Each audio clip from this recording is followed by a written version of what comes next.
Welcome to the Edufaith Essentials Educational Podcast.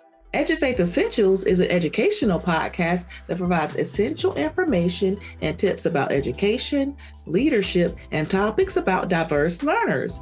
Diverse learners include students with individual education plans, services under the Individuals with Disability Education Act, Section 504 services, English speakers of other languages, and interventions. Edufaith Essentials' mission is to bring positive awareness to promote equity and inclusion in education by sharing topics about non-traditional learners. Edufaith Essentials' goal is to restore faith in education one student at a time by empowering listeners with knowledge. We all know that knowledge is power, so let's be powerful. Edufaith, EDU, education, and faith, trusting or believing in one's ability. Edufaith would love for you to join our family, so subscribe at www.edufaithconsulting.com and make sure you subscribe to the Edufaith Essentials YouTube page. I'm your host, Dr. Nakia. Thank you for joining me today. As always, sending you good vibes, love, peace, and happiness. May in Review, CEC 2026 and the Power of Strategic Leadership. Let's get started with our May Inspirational Story. This month, I want to take a moment to celebrate the 2026 CEC Yes I Can Award recipients. This is an extraordinary group of students whose achievements remind us what is possible when talent, determination, and advocacy all come together. This year, I had the honor of serving as the moderator for the 2026 Yes I Can Awards, and it was truly one of the most inspiring moments of the conference. The 2026 recipients included DJ Robinson and Trey Schwinn in academics, Amelia Crespo Delago and Brett Wyatt in arts, Justice Slayton and Matthew Romero in technology, Ryan Kovich and Bennett Lehman in transition to adult life, Kyle Appenack and Aaliyah Stegall in school and community, and Jared Peters and Lillian Ferris in self-advocacy.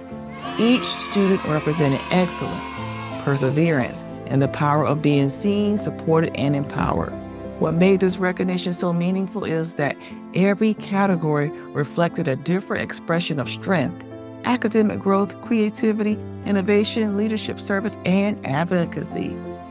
The students remind us all that the disability does not limit purpose, brilliance, or impact. Their stories were powerful, joyful, and deeply moving. At Edufaith, we believe in restoring faith in education one student at a time, and the Yes I Can Awards is a beautiful example of the mission in action. So today, we celebrate all of the 2026 honorees and their families, educators, and advocates who have walked along beside them. Their stories remind us of one simple truth: yes, they can, and yes, they do. The links will be on the Educator Essentials website for the month of May, and that is our May Inspirational Story for today. Now let's dive into our dates to remember for the month of May. Oh, May is a busy, busy month, so we want to dive in and recognize all of the dates, the inclusive dates that May brings. We want to start with our monthly observations.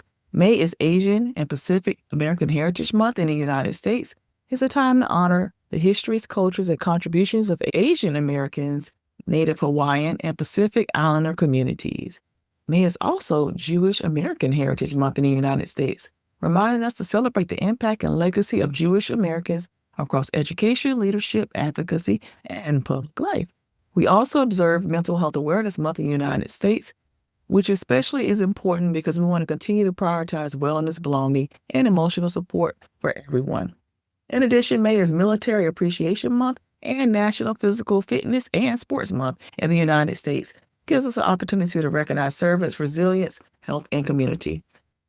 Other dates in May include Allergy and Asthma Awareness Month, American Stroke Month, ALS Awareness Month, Apraxia Awareness Month, Bladder Cancer Awareness Month, Borderline Personality Disorder Awareness Month, Brain Tumor Awareness Month, Celiac Awareness Month, Cystic Fibrosis Awareness Month, Ehlers-Danlos Syndrome Awareness Month, Hepatitis Awareness Month, High Blood Pressure Education Month, Huntington's Disease Awareness Month, Lupus Awareness Month, Lyme Disease Awareness Month globally, Mobility Awareness Month, Multiple Sclerosis Awareness Month in Canada, National Speech and Language Hearing Month in the United States, Pediatric Stroke Awareness Month in the United States, Williams Syndrome Awareness Month globally, and Tourette's Syndrome Awareness Month, which is May 15th through June 15th. For our daily dates for the month of May, May 1st is National College Decision Day. May 1st is also National School Principals Day. We want to make sure that we celebrate and honor our school principals and the wonderful things they do to help support our students. May 1st is School Lunch Hero Day. May 3rd is National Day of Convention Rights of Persons with Disabilities Day in Spain. May 4th through the 8th is National Teacher Appreciation Week in the United States. We want to make sure that we celebrate and honor our teachers, show them love, shower them with gifts, and make them feel special for the week of May 4th through the 8th. May 4th through the 10th is Mental Health Awareness Week in Canada. May 5th is International 5P Syndrome Day globally. May 6th is National School Nurses Day in the United States. We want to celebrate our nurses in the hospitals and the schools everywhere and celebrate them for their wonderful contributions and their selflessness in helping care for others. May 6th is World Asthma Day globally. May 7th is National Children's Mental Health Awareness Day in the United States. May 8th is School Communicators Day in the United States. May 8th is also World Ovarian Cancer Awareness Day globally. May 10th for our mothers, Happy Mother's Day. May 10th is Mother's Day. May 10th is also World Lupus Day globally. May 12th is International Fibromyalgia Awareness Day globally. Mid-May is Mental Health Awareness Week in the United Kingdom. May 18th is National Speech Pathologist Day. We want to celebrate our speech pathologists, and that is in the United States. May 20th is World Autoimmune Arthritis Day globally. May 21st is Global Accessibility Awareness Day globally. May 24th through the 30th is National Accessibility Week in Canada. May 25th is Memorial Day in the United States. May 25th is World Thyroid Day globally. And we close out May 30th with World Multiple Sclerosis Awareness Day globally. And that is it. May is a busy time. Happy Mother's Day. Happy Cinco de Mayo Day, which is May 5th. Happy Mental Health Awareness Day. Thank you, teachers. Thank you, our principals, celebrating Jewish heritage, Asian, and Pacific Heritage Month throughout the month of May. And make sure that you celebrate those individuals and continue to have a wonderful month for the month of May. And those dates will be on the Edufaith Essentials website in the announcements page. And that is it for our wonderful dates to remember for the month of May. And now it's time for Essential News. First story is dated April 1st and is from Education Week. Education Week published an article that had a tracker that showed that the Department of Education had assigned 10 interagency agreements transferring at least 119 programs to 5 cabinet-level agencies. For special education advocates and leaders, this tracker showed how quickly federal administrative changes were unfolding and also raised concerns about coordination and expertise in the agency. When programs are spread across multiple agencies, districts have a harder time deciding who to go to for support and who holds authority and how accountability will be maintained. I mentioned some of this in the last month's episode about the oversight of special education. So this is an update on that story, and it's already happening as far as oversight of who's going to oversee special education, as it might be shifting from the U.S. Department of Education. And that is the story from Education Week. The next story is coming from Disability Scoop. Reported on April 7th that the president's budget proposal called for eliminating key disability programs, including IDEA-related supports. And that came from the Disability Scoop. That story talks about budget stories and policy stories and for the community and how this funding really, really matters. Funding proposals can affect personnel development, technical assistance, programs, family support, infrastructure, and systems schools rely on to serve students with disabilities effectively. This story reminds us that advocacy around special education is not only about law and instruction, it's also about funding priorities and public policy choices. Stay tuned with that story. We'll see how this all falls out and how this budget impacts special education and IDEA-related resources. Also on April 7th, the CEC Policy Insider reported that the White House released its fiscal year 2027 proposal budget. And this aligns with the last story, and I just want to give you just a little bit more insight. And it outlined major funding priorities and reductions. From a leadership perspective, it's important because CEC helps translate federal budget language and its implications in the field of special education. And where proposals reach and touch IDEA programs and related supports, leaders need to understand the both fiscal and instructional implications and how it's going to impact management, oversight, and support in the local schools of special education services and services for students with disabilities. This is where advocacy, policy, and professional leadership all comes together. So those two stories are all about the budget, and there are definitely going to be some budget cuts with IDEA-related supports. One talks about globally, and then the other story is about, and it relates to leadership and school leadership and how it's going to look in the school. On April 15th, OCR opened a disability discrimination investigation into a Texas school district that reports a special education life skills classroom was ended and students with disabilities could be bused long distance without reevaluation or notice. This is a strong reminder that program changes involving students with disabilities must be individualized, legally grounded, and clear communication to families, as well as having an IDEA meeting to discuss these determinations and these changes in placement. District decisions about placement, transportation, and service delivery cannot bypass procedural safeguards. For education leaders, it's important, and it shows how we need to follow policy and IDEA laws, and including families and communication and family rights, as far as making sure that you are compliant before you make major changes into a student's IEP or services without notification of parents. And that story was April 15th. As we look across the different stories for the month of April, and some of them went back into March, there is a major trend where schools are navigating and trying to see, and districts and school districts are trying to see oversight over IDEA shifting, IDEA cuts and budgets. We see that OCR remains active in the disability-related enforcement, and proposal changes are really concerning as far as oversight and stability. And so for parents, educators, and leaders, this is a season that calls for vigilance, strong systems, and informed advocacy in moments of uncertainty as we look at the shift in how IDEA oversights are going to impact us nationwide. And that is it for our Essential News. Those links will be on the Edufaith Essentials webpage under the announcements section each story. Now it's time for Essential Knowledge. I am so pleased to bring a recap of the 2026 CEC conference. I did a collaborative panel with two other ladies. Actually, this year it was one other, Elizabeth Zagata. But usually I present with Randy Stone and Elizabeth Zagata, and we present strategic leadership, disability compliance, and reading and sense-making policies. We also did a podcast on this last year. So if you go and look at, I think, May's episode, May 2025 episode, it gives you a full recap of the entire podcast, where both ladies and myself all break it all together and give you a full detailed overview of this presentation. Nevertheless, we presented this year again in Salt Lake City, Utah. The CEC Awards were in Salt Lake City, Utah. They were great. The Yes I Can Awards were March 13th, and I presented on March 11th. The entire conference was March 10th through the 14th.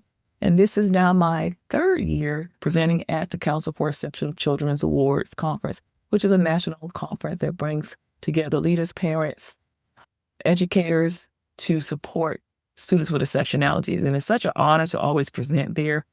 I was blessed to present my books, and then I was, of course, blessed to moderate the Yes I Can Awards.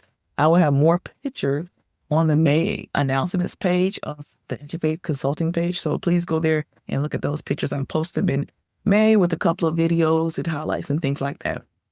What I want to review for our essential knowledge is recaps the strategic leadership, making sense of reading policy.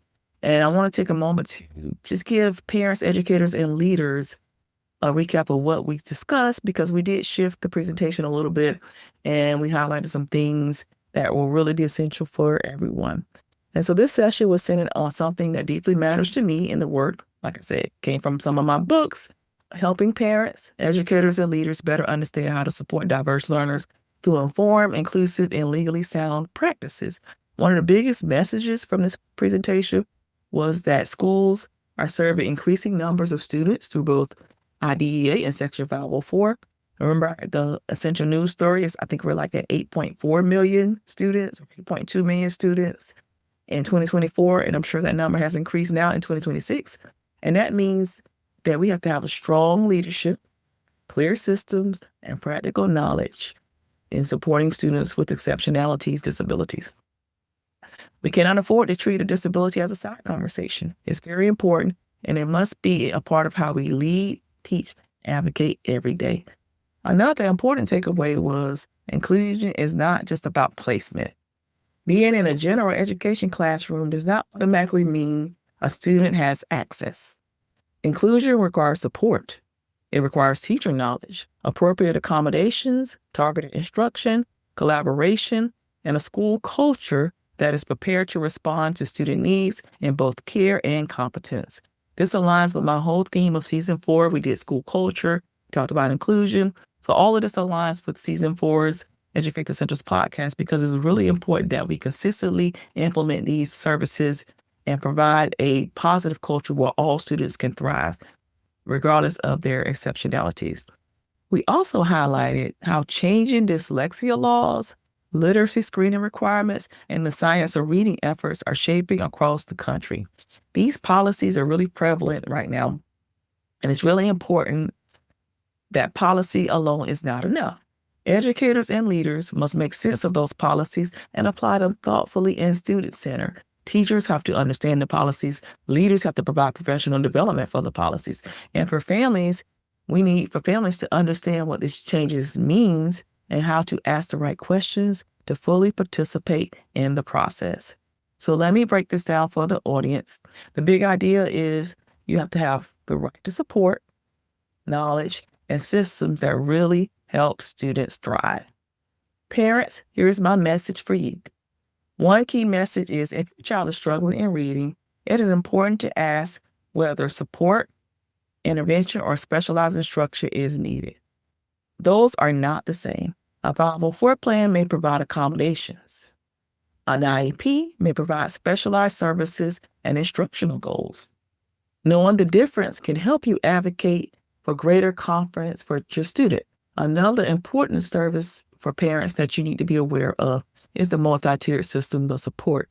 Those supports are foundational for all students, and based on the strength of the school's multi-tiered systems of support, that will determine how solid the services are to determine if your child needs additional services, whether Tier 1 is for general students and all students, Tier 2 is that small group support, and then Tier 3 and Tier 4, you're looking into special education and Section 504 services. So when you're looking at that, you want to make sure you understand 504s, IEPs, and the multi-tier systems of support. These are very important in schools, and these are the questions you need to ask parents when you're looking at your child and what services are going to be appropriate for your child.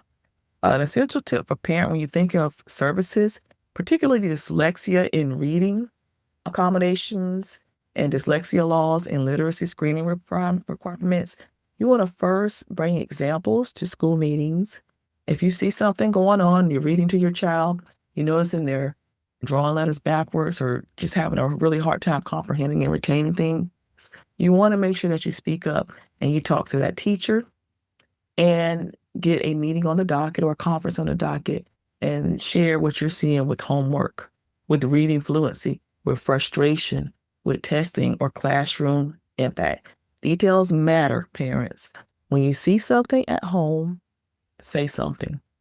Take some time, bring it to their teacher's attention, and see if the teacher is seeing those same issues in the classroom. The earlier, the better. We always look at early intervention. It's really important for you to intervene early to diagnose, support, provide intervention ahead of time. And that's what the MTSS system is about as well. The second thing you want to do, parents, is to ask the team to explain the support path clearly. Is there a school recommendations? Is there an MTSS team? What are the accommodations? What can the teacher do in the classroom? What type of intervention, evaluation, or specialized instruction can help support my child? What can you do? For parents and families, clarity helps you make informed decisions as well. Is it something where you need to go and see a pediatrician? Is there something where the school needs to do some additional testing? So make sure that you ask the school to clarify everything, whether it's dyslexia policy, whether it is reading literacy policy and interventions at the school, whether it's the multi-tier system of support, Section 504 policy and pathways, or IEP policies and pathways. Make sure that you ask the right questions, advocate for yourself. And parents, I would recommend that if you're working with your child and you're seeing things, take a diary, make notes. So when you go to the school, you can have all those thoughts in your mind and can adequately communicate what you're seeing with your child. So this is what I'm seeing at home. They get frustrated. They're having a hard time comprehending or pronouncing words, or a hard time with phonics. So make sure that you take notes and have a little diary or just some type of written documentation to help you communicate what you're seeing so you can capture everything and provide a clear explanation of what you're seeing so you can get a clear response of what needs to happen next. Okay? All right. So my educators, here's some resources for you or some tips for you. Educators, this calls for work and for more compliance. It calls for collaboration and instructional awareness. As schools continue implementing literacy reforms and science and reading practices, teachers must understand the difference between a classroom support, a targeted intervention, and a service acquired through a formal plan such as a 504 plan or an IEP. Educators, you have to be informed. Your efficacy is going to promote student achievement and growth. Efficacy means your confidence and your ability to look and provide services, interventions, and accommodations for students, whether it's instruction, whether it's social, emotional. So efficacy is your belief in yourself and understanding the processes and having confidence. Educators, you also need opportunities to learn together. And this is where leadership has to provide that professional development, that PLC, the collaboration, because no one should be expected to navigate these changes alone. That's going to be really important that you are aware, because as you build your efficacy, you're going to build your confidence in all of these things and all of these skills, the science of reading, literacy, 504 accommodations, and IEPs. So it's really important that you have that time to learn, to collaborate, make sure that you're collaborating with families, and make sure that you are empowering yourself with the knowledge. Side note, Essential Tips for Educators is a great resource. Make sure you purchase a copy of that, because that's a great resource for educators to understand the different services, including MTSS. I don't talk about the science of reading in the book, but I do talk about all other avenues of services for students in the Essential Tips for Educators book. To learn more about the science of reading, remember we have the podcast for all three ladies where they talk about PLCs, grassroots services, and all types of things related to the science of reading, literacy, dyslexia, and dyslexia legislation. Just wanted to point that out. Another tip for educators is to first be clear about the difference between accommodation and instruction. They're two different purposes, and students may need them both. Do not work in isolation. You want to partner with your literacy coaches, your special educators, your interventionists, counselors, and families to make stronger, more informed decisions for students. I'm going to also say leaders as well. And sometimes your district leadership. District leadership have a lot of tools and resources and professional learning as well. So educators, you want to collaborate with everyone and partner with everyone to get all the knowledge you need. And then you also want to make sure that you're clear about accommodations and instructions for services under Section 504 and Individuals with Disabilities Education Act. Very, very important, teachers, that you understand. And if I was to recap that, knowledge is power for teachers and collaboration is power for teachers. For leaders, the message from the conference was really clear, and it really aligned with what leadership need to hear. This is a systems issue, and rising identification rates, evolving reading laws, and growing expectations around disability compliance mean that leaders must strengthen and structures and include professional development and other structures and supports around staff, students, and families.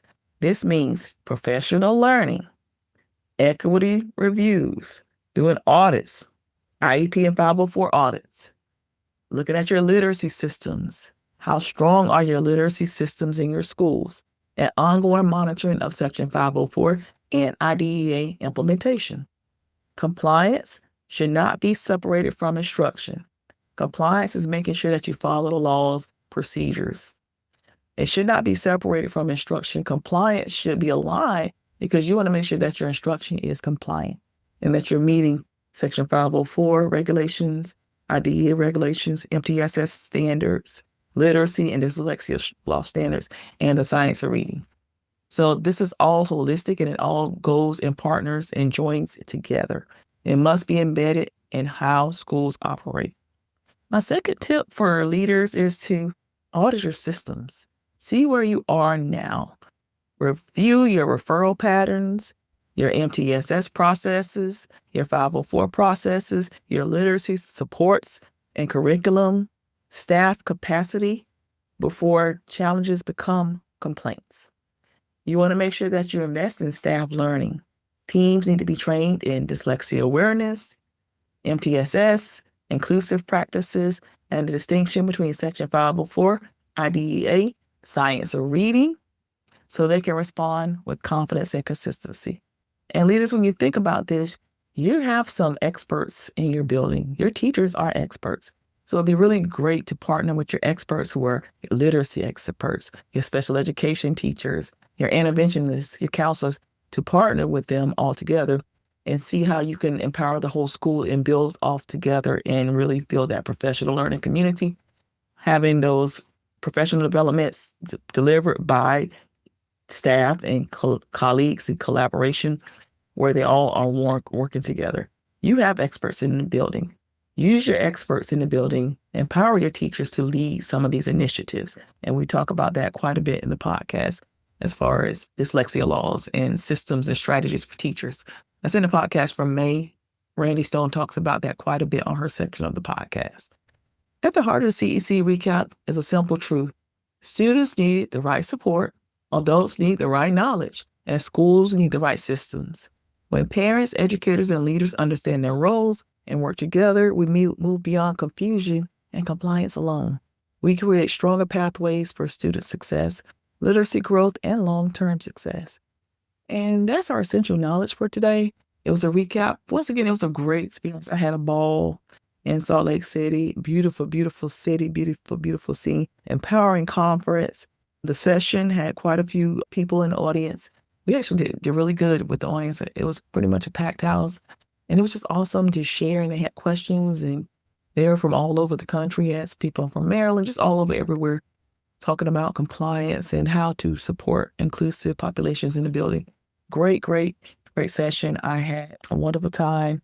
And then if you look, here's a picture. These are the pictures of Elizabeth and myself at the conference. And then that's a picture of me presenting. Great, wonderful experience. Both the Yes I Can award and the actual session. Here's some additional pictures from Salt Lake City. Had a great time. Well, thank you, Randy and Elizabeth, for presenting with me once again. We are the Dream Team. This is Salt Lake City. These are some different pictures. We were highlighting the Yes I Can awards. We had a panel discussion on the Yes I Can award. That's me. So if you were listening, you have to go to YouTube and go and look at the video because I have some pictures. And I have some more pictures on the website for the month of May. Honoring the Yes I Can members, honoring the behind the scenes team of the Yes I Can awards, honoring Elizabeth and I in this picture here, where we just finished presenting, and then other pictures of the Yes I Can recipients on stage, me holding my books. Just an awesome conference, awesome energy, wonderful, wonderful.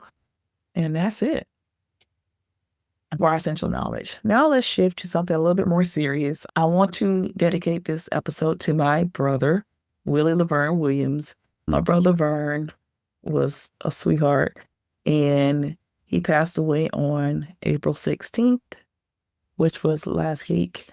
And I want to dedicate this episode to him. We were 3 years apart. He was 54 years old. He had a long battle with heart disease, and his heart just gave out. And we just had a good time growing up. We grew up in the 90s. He was the driver. I was the rider because he was 3 years older. So we would get my mom's car and, hey, Vern, let's try it. Let's go to the basketball game.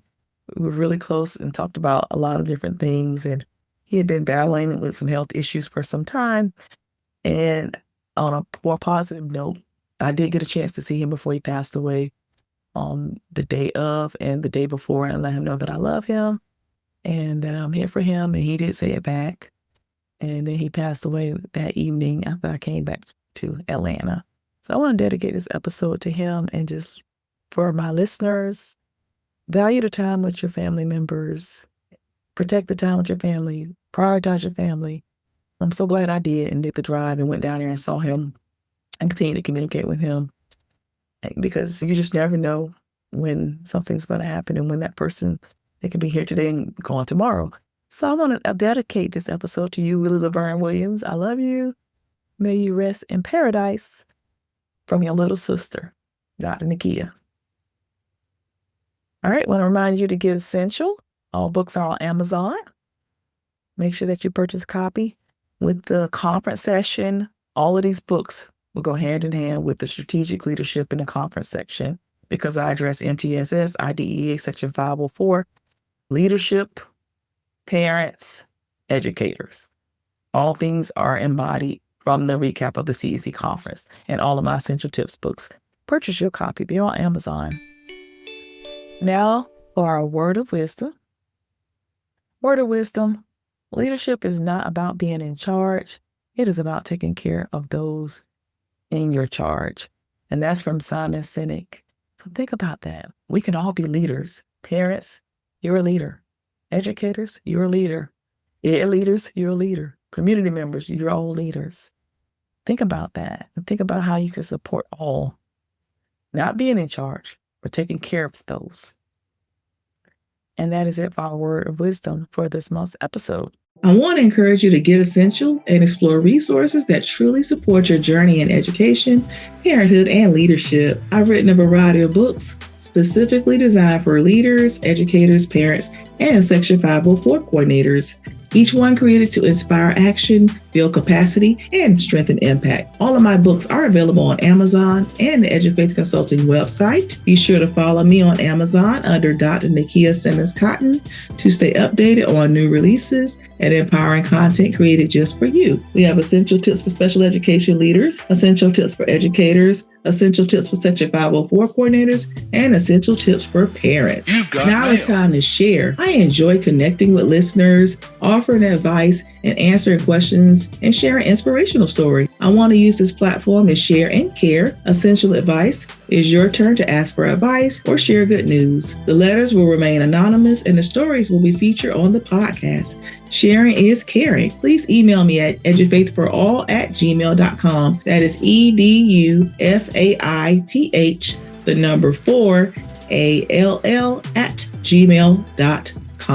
All listeners should adhere to district policies, follow protocols, remain ethical, and adhere to guidelines in the best interest of children. Edufaith Essentials does not assume responsibility or is legally liable for anyone's actions based on the information in this podcast. Before I go, I want to invite you to subscribe to www.edufaithconsulting.com to stay connected and informed. When you subscribe, you'll receive a monthly newsletter packed with fresh resources, leadership tips, and an insightful blog to support your growth as an educator, leader, or parent. www.edufaithconsulting.com. Scroll down, enter your email address, and click subscribe. Don't forget to check out and subscribe to the Edufaith Essentials YouTube page, where you'll find practical videos, interviews, and essential strategies designed to empower your work and purpose.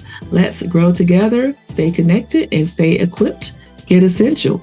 At Edufaith Educational Services, we are committed to equipping families, educators, and leaders with tools, training, and support they need to thrive in today's educational landscape. In addition to our podcast, we provide a wide variety of educational services designed to address the needs of parents, support with disability services, meeting advocacy, service explanations, educators, guidance, coaching, professional development, and leaders, training, professional coaching, leadership coaching, and support with diverse learners and programs. We also specialize in college and accommodation advocacy, including SAT and ACT accommodation support, college and career readiness coaching, and parent education training for schools, organizations, and community groups. Our expertise extends to program development and review, including Individuals with Disabilities Education Act, Section 504, and inclusive practice frameworks.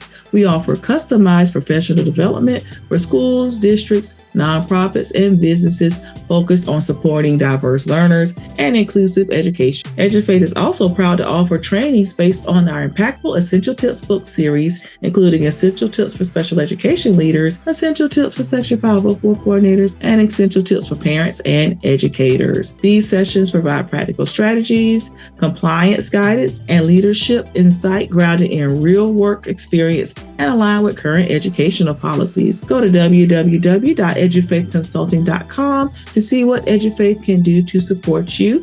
Don't forget to follow Edufaith on social media to stay connected, inspired, and informed. Join us on Instagram, Facebook, LinkedIn, the Edufaith Essentials YouTube page, TikTok, and other social media platforms for daily tips, encouragement, upcoming events, and behind-the-scenes updates. Whether you're a parent, educator, or a leader, our social media platforms offer valuable content, community engagement, and practical strategies to support your journey. Stay in the know and be a part of the movement. Follow Edufaith today. As we close out, I want to thank you for listening to today's episode and thank you for staying connected to the Edufaith Essentials podcast. Don't miss a moment to listen to the Edufaith Essentials podcast on your favorite platforms, including Pandora, iTunes, Spotify, iHeartRadio, and all other podcast platforms, including Buzzsprout. All links to the podcast and information is easily accessible on the Edufaith Essentials YouTube page. Tune in, subscribe, and join us as we inspire and equip you every step of the way. Dr. Nakia here signing off, reminding you to be the light, be the change, love someone. Let's restore faith in education one student at a time, and let's get essential.